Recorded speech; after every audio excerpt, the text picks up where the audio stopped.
kwa wanafunzi wake. Wapendwa katika Bwana, nilipokuwa natafakari neno hili ambalo tumepewa, nikajiuliza kujidhihirisha maana yake nini. Nikagundua kwamba Yesu Kristo alijiweka wazi, alifichua, alijionyesha, alifanya jambo liwe dhahiri katikati ya wanafunzi wake. Wanafunzi wa Yesu walikata tamaa, walikuwa wakila lakini wakizungumza kwa hali ya kutokuamini, kwa hali ya kukata tamaa, kwa hali ya kujua kabisa wamepotea, maana waliyemtumainia, waliyemtegemea, waliokuwa pamoja naye kama kuhani wao, Mungu wao, kiongozi wao, hayupo pamoja nao tena. Walikuwa katika hali ya majuto, hali ya kutokujiamini, lakini pia mioyo yao ilishindwa kuwa na imani hata walipopelekewa taarifa kwamba Yesu amefufuka. Pamoja na kwamba walikuwa wanajua Yesu aliagana nao siku ya Alhamisi Kuu, alikula nao na akawaambia yampasa Mwana wa Adamu kwenda katika mateso na kufa, na aliwaambia kwamba atafufuka, ila hawakuamini. Watu wengi wanampenda Mungu sana, wanalitaja jina la Mungu, wanasema tuko pamoja na Mungu, lakini imani yao iko mbali na yale ambayo wanatumaini kupokea kwa Mungu. Imani yao ni dhaifu, imani yao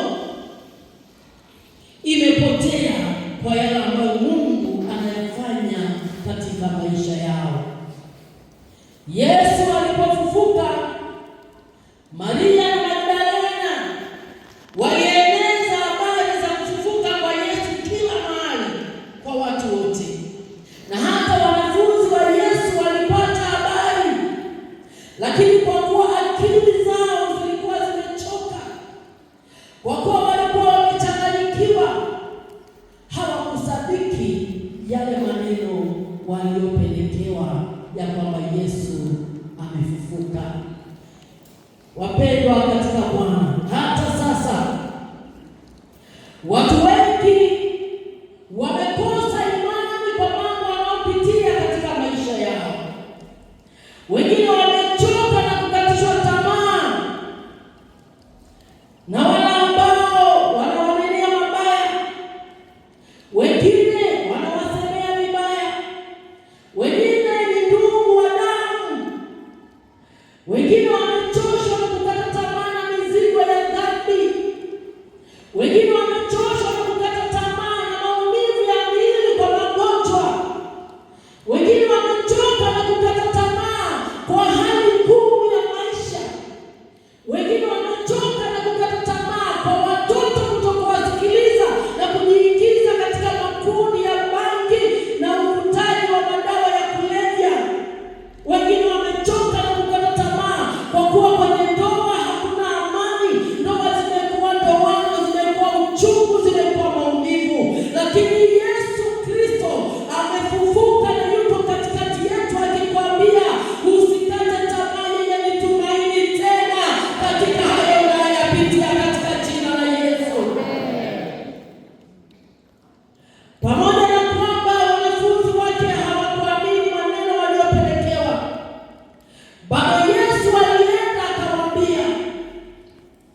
6a.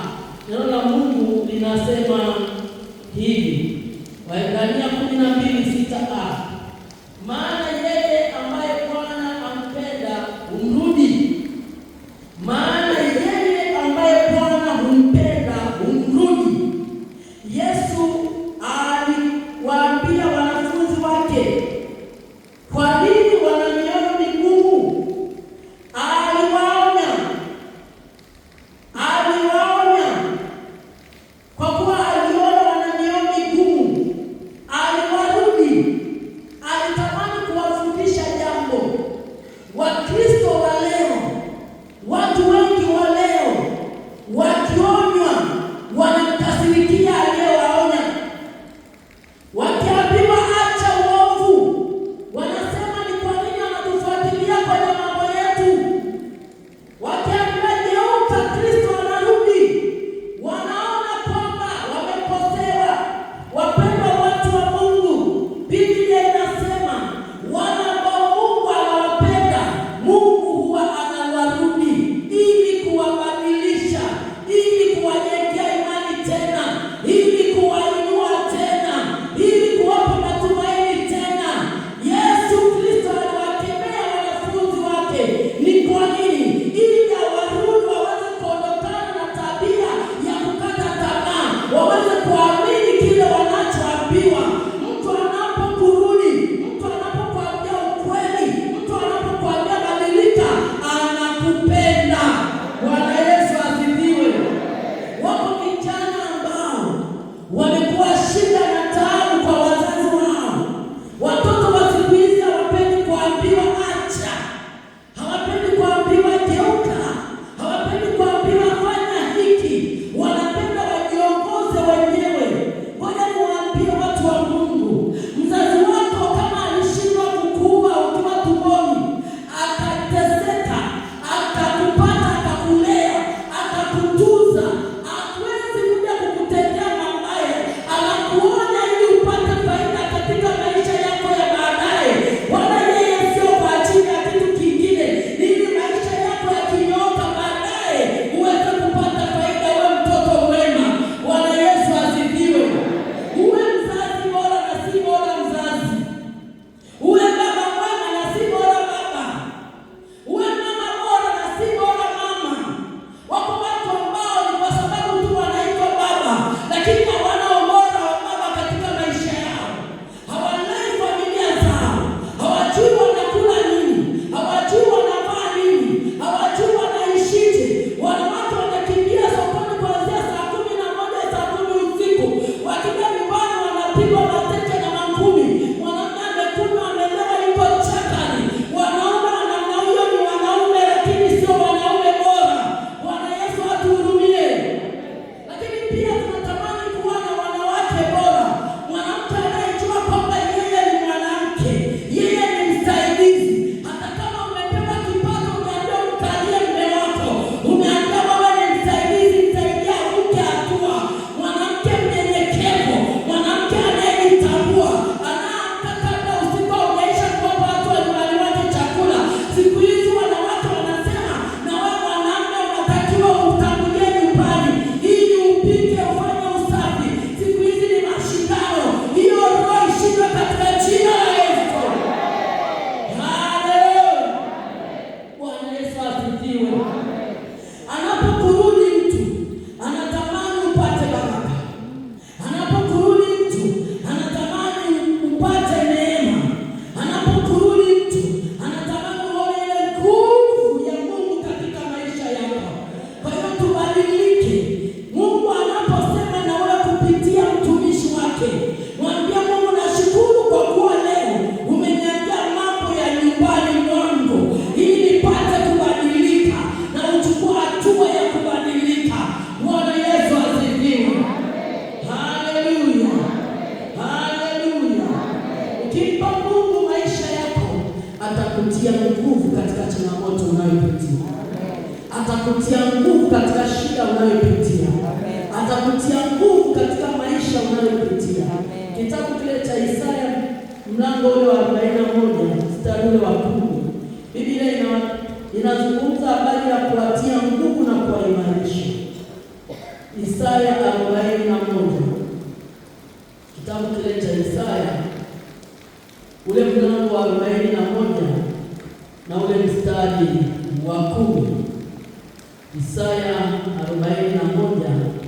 mstari wa 10 anasema usiogope, maana mimi ni pamoja nawe, usifadhaike, maana mimi ni Mungu wako, nitakutia nguvu na nitakusaidia na nitakushika kwa mkono wako wangu wa kuume wa haki yangu. Mungu anapojidhihirisha kwa wanafunzi wake, anajidhihirisha hata kwetu ili kututia nguvu, ili kutuimarisha, kutushika kwa mkono wa haki yake. Wale ambao wananyang'anywa haki zao, yupo Mungu atakayerudisha haki yako. Usihangaike kupambana na wanadamu, kaa kwa Mungu. Mungu atatenda siku usiyoijua. Bwana Yesu asifiwe. Tukubali kuondoa roho ya kulipa kisasi, tukubali kuondoa roho ya kutokusamehe, tukubali kuondoa roho ya kubeba maumivu na machungu. Tukikubali kufanya hivyo, Mungu ataingilia kati, atakushika kwa mkono wa kuume wa haki yake, atakuimarisha, atakutia nguvu, atakuganga tena, atakurudishia furaha yako iliyokuwa imepotea. Bwana Yesu asifiwe. Iko siku yako inakuja, mpendwa mtu wa Mungu. Iko siku yako ambayo Mungu anatamani ajidhihirishe kwako. Usikate tamaa wala usiwekee mtu kinyongo. Injili ya Yohana ule mlango wa 21 na mstari ule wa 6. Injili ya Yohana mtakatifu ule mlango wa 21 na ule mstari wa 6. Neno la Mungu linasema, basi aliposikia ya kwamba hawezi, alikaa bado siku 2 pale pale alipokuwapo. Kisha baada ya hayo akawaambia wanafunzi wake, twendeni Uyahudi tena. Wale wanafunzi wakamwambia, Rabi, juzi tu Wayahudi walikuwa wakitafuta kukupiga kwa mawe, nawe unakwenda huko tena? Yesu akajibu, je, sasa za mchana si 12? Mtu akienda mchana hajikwai, kwa sababu aiona nuru ya ulimwengu huu, aiona nuru ya ulimwengu huu. Yesu alikuwa anataka kuonyesha nini kwa wanafunzi wake? Yesu alitaka kuonyesha kwamba hata kama walikuwa wanaogopa Wayahudi, kwamba yeye ni Baba na ni Mungu ambaye anaweza kuondoa giza na kuweka nuru wakati wote. Kwa hiyo Mungu anataka kutufundisha nini? Anataka kutufundisha kwamba inawezekana mahali ulipo ni giza tupu, inawezekana mahali ulipo uone njia, unaogopa, maana hata ukienda huku uone pa kutokea, ukienda wapi uone pa kutokea, lakini anasema yeye ni nuru ya ulimwengu. Bwana Yesu asifiwe. Wana wa Israeli walipokuwa wakitamani kuvuka mto Yordani, walitazama mbele wakaona mto umejaa, wakatazama nyuma wanaona maadui wanakuja wamebeba silaha za kila aina. Wao wapo katikati, wakienda mbele watakufa maji, wakirudi nyuma watauliwa na maadui hao. Wamekaa katikati, hawajui cha kufanya, lakini kwa kuwa tumaini lao, mioyo yao, nia zao zilikuwa kwa Mungu aliye hai, Mungu akatenda muujiza kupitia Musa. Akamwambia piga maji, yakatawanyika, wakavuka. Kwa na mkono wa maadui, Mungu akawaokoa na maji ya bahari. Pendwa mtu wa Mungu, muujiza huo katika jina la Yesu ukawe kwako. Mungu akakuokoa na mkono wa maadui zako. Mungu akakuokoa na vita vya maadui zako. Mungu akakuponya na magonjwa ambayo umeambiwa yameshindikana, hayatashindikana katika jina la Yesu. Haleluya. Bwana Yesu asifiwe. Hakuna jambo ambalo linamshinda Mungu. Ugumu wa mioyo yetu unatokana na mambo ambayo tunapitia. Lakini wapendwa katika Bwana, sauti ya Mungu inapokuja katika maisha yetu, tukubali kuachilia mioyo yetu na kuondoa ugumu wa mioyo yetu. Ugumu wa mioyo yetu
Ezekieli ule mlango wa 36 mstari ule wa 26.